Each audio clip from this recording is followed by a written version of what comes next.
Umwami Yesu ashimwe, nshuti z'umusaraba, bakunzi ba Kristo, bifurije amahoro y'Imana abane namwe mu izina rya Yesu, aho muherereye ku migabane itandukanye y'isi.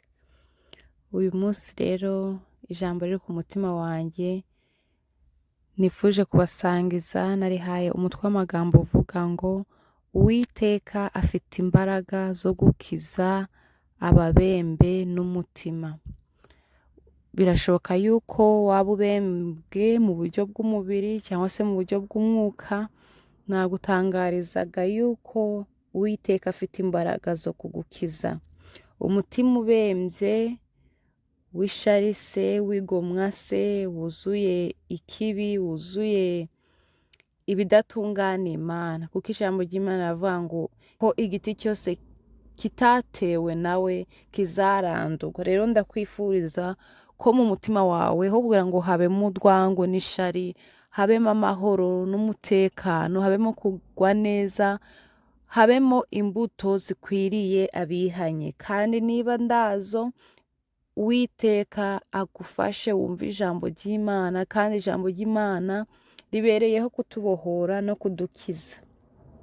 Reka dusome ijambo ry'Imana mu izina rya Yesu, dusanga mu gitabo cy'umuhanuzi Yeremiya 27 umurongo waho wa 5.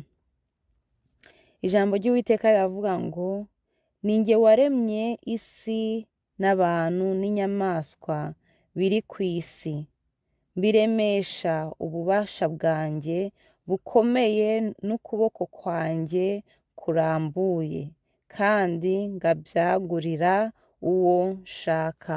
Amen. Twongereho n'iri jambo dusanga muri Zaburi 5 umurongo waho wa 12. Mana, undememo umutima wera, unsubizemo umutima ukomeye. Amena. Imana ishimwe. Umuririmbyi wa 88 mu gushimisha yararirimbye aravuga ngo yumva Yesu amwemeza ko abuze imbaraga, ngo ajya musenga iteka ngo ndacyo azamuburana. Refure yayo ikavuga ngo yanyishuriye ya myenda yose, yambabariye ibyaha ngatuma nerade.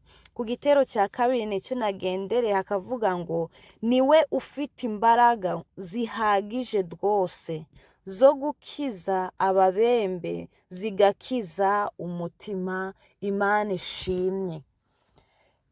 Uwiteka niwe ufite imbaraga zihagije rwose, imbaraga zo gukiza ababembe, imbaraga zo gukiza abarwayi, imbaraga zo gukiza abanyabyaha. Umutima wari umukara, umutima wari ucuje umwijima, umutima wuzuye indonganya n'urwango n'ibindi byose n'ishari n'igomwa, ngo Uwiteka niwe ufite imbaraga zihagije zo gukiza uwo mutima w'umukara, zo gukiza umutima wasubiye inyuma, zo gukiza umutima waguye. Uwiteka afite gukiza, kandi Uwiteka afite kubohora. Dusomye ijambo ry'Imana muri Yeremiya ngo niwe waremye isi, ngo n'abantu bayirimo, ngo n'inyamaswa, ngarangije ngabiremesha ngo ububasha bwe, ngo ukuboko kwe kurambuye, ngo kandi ngabyegurira uwashaka. Bene data nshuti z'umusaraba, Imana muri yo mu bumana bwayo yagambiriye gukiza umuntu, yagambiriye gukiza umuntu, bituma ngo itanga umwana wayo umwe gusa w'ikinege, kugira ngo umwizera wese atarimbuka, ngo ahubwo ngaronke ubugingo buhoraho. Ndakomeze kuba mu gicucu cy'urupfu, ndakomeze kuba mu byaha, mu isayo y'agahinda. Ahubwo Imana ifite umugambi ku mwana w'umuntu ngo imweze, imutunganye, imukize ubusambanyi, imukize amagambo, imukize indegenge, imukize ubupfumu agenderamo cyangwa se uburozi agenderamo, imukize ubusambanyi umuntu agenderamo. Imana indego yayo ku mwana w'umuntu ni ukongera kwikonekita hamwe n'umuntu, kuko ngo Yesu ngo yaje mu isi kubera njyewe nawe, kugira Imana aduhuze n'Imana. Yesu yapfuye kugira ngo wowe urimo kunyumva ngo aguhuze n'Imana, kuko kera ntabwo wari urakitwa umuntu. kera wari uri inyamaswa mu zindi bitewe n'ibyo wagenderagamo. Kera ntabwo wari uri ubwoko, niko Petero yavuze ngo kera ndi mwari muri ubwoko, ariko ku bw'impano y'Imana twagizwe abana b'Imana bo mu bwami bwayo, ndetse turi abatambyi. Ntabwo turi abana gusa, turi abatambyi bo mu bwami bw'Imana, kuko Kristo gupfa kwe kwari kuza ngo ashake umuntu wabuze cyangwa se wazimiye aduhuze n'Imana. Rero Uwiteka arashaka kukugira neza, kandi Uwiteka arashaka kugukiza. Igihe kimwe Uwiteka yinginze ubwoko bwayo ngo nibihane. Igihe kimwe Uwiteka yagendeye ubwoko bwayo i Nineve ngo bihane abakize. None nawe uyu ni umunsi wawe. Uwiteka arashaka kugukiza, Uwiteka arashaka kukubohora, Uwiteka arashaka kukugira icyaremye gisha. Imana yigeze yinginga abayuda ngo bihane. Iyo ubisomye Yeremiya, Uwiteka yinginze abayuda ngo nibihane, bareke ibizira byabo, bave mu bibi, bave mu bigirwamana, bave mu kuramya ibitaramika, bave mu gupfukamira Bayali na Shera, ngahuko baze biringira Uwiteka gusa, abari we bishimira. Ngo nibagaruka, Imana yabwira ngo Isiraheli we, nugaruka bari njyewe ugarukira gusa.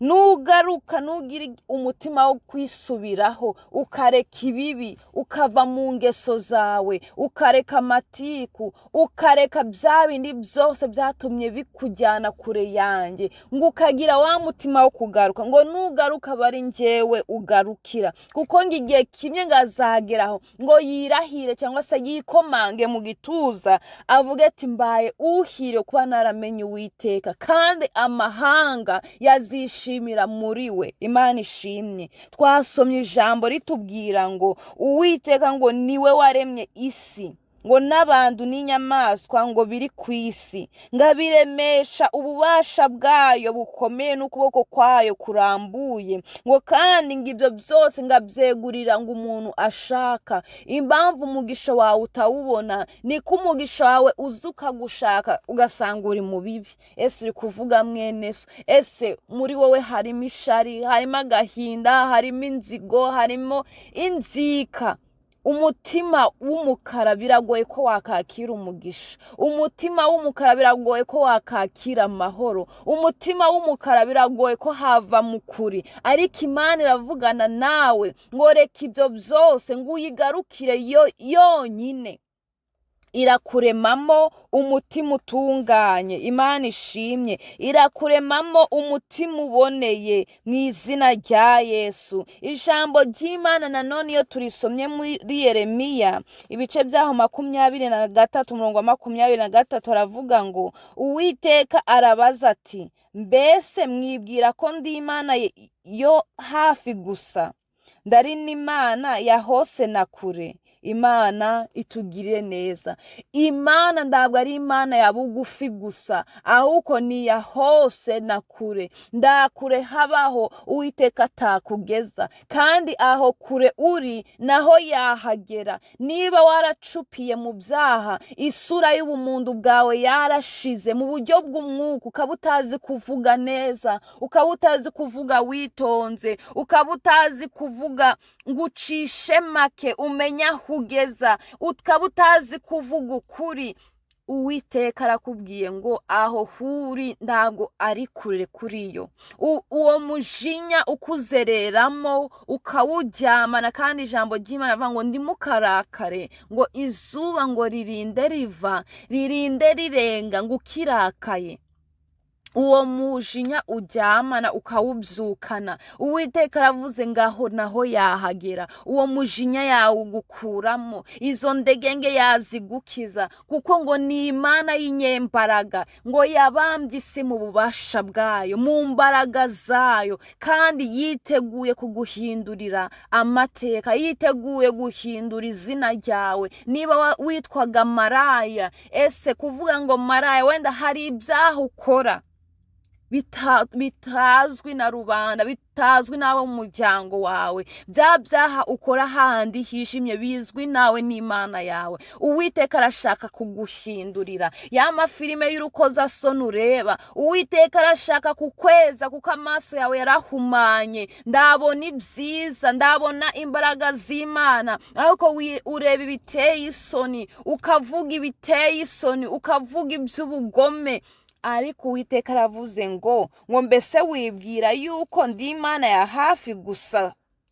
Ndari n'Imana ya kure na hose. Uwiteka arashaka kugukiza kandi arashaka kukubohora, kuko niwe ufite imbaraga zihagije rwose zo gukiza ababembe, ngo zigakiza umutima, wa mutima wihebye, wa mutima udafite ibyiringiro, wa mutima wanambutse, wa mutima wagajutse. Uwiteka arashaka kugukiza, Uwiteka arashaka kukubohora, Uwiteka arashaka kukuremamo umutima mushya. Niko Uwiteka yavuze. Arashaka kuguhindura, arashaka kugendana nawe, arashaka ko umubera umwana nawe akakubera umubyeyi. Twasomye ijambo ry'Imana muri Zaburi 5:12 ngo Mana ndemamo umutima wera, unsubizemo umutima ukomeye. Birashoboka ko wakorometse, umutima wawe urashengurwa, ubuntu bw'Imana bukuvaho, imbabazi z'Imana zikujya kure. Birashoboka yuko umutima utunganye utakurimo, ariko uyu munsi wa none Uwiteka aravuze ngo arashaka kukuremamo umutima utunganye kandi umutima ukomeye, umutima utunganye wuzuye kwizera nako n'amahoro menshi n'imbabazi nyinshi n'imbaraga nyinshi, kuko Uwiteka niwe ufite imbaraga zo kugukiza. Muribuka Namani umukuru w'ingabo ngo yarabembwe, ngo afite ibibembe, ngo ariko ngo agiye mu gihugu cya Isiraheli avuye i Siriya, ngo aragenda asanga umukozi w'Imana aramubwira agenda wibire muri Yorodani. Amanza arashidikanya, aravuga se ibi byavaho? Ibi bibembe maranye igihe njya mu rugamba, ibi bibembe koko byavaho? Birashoboka kuririmba kandi warabembwe, birashoboka kubwiriza kandi warabembwe, birashoboka yuko usenga kandi warabembwe, ariko Uwiteka avuganye nawe mu ijambo ryayo ngo ndakure habaho Uwiteka atakura umuntu, nguko ndakure habaho atakugeza.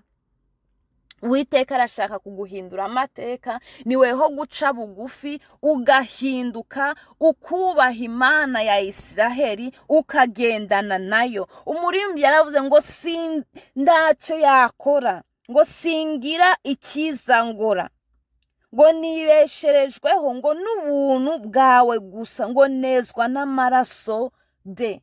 Nta kindi afite, nta kira afite, nta madolari afite, nta feza n'izahabu afite, ariko icyo yiringiye ngo ni ukwezwa n'amaraso ya Yesu, ngo yera de. Ayo maraso ngo yeza umunyabyaha, wa munyabyaha wacupiye, wa mutima wabaye umukara, wa mutima waheneberewe uragajuka, ndukigira ibyiringiro ko ababarirwa, ibyiringiro byagiye kure, ariko Uwiteka aravuze ngo ndakure habaho atakugeza, kandi arashaka kukuremamo umutima utunganye. Dawidi avuze ngo Mana ndemamo umutima wera, ngo kandi undememo unsubizemo ngo umutima ukomeye.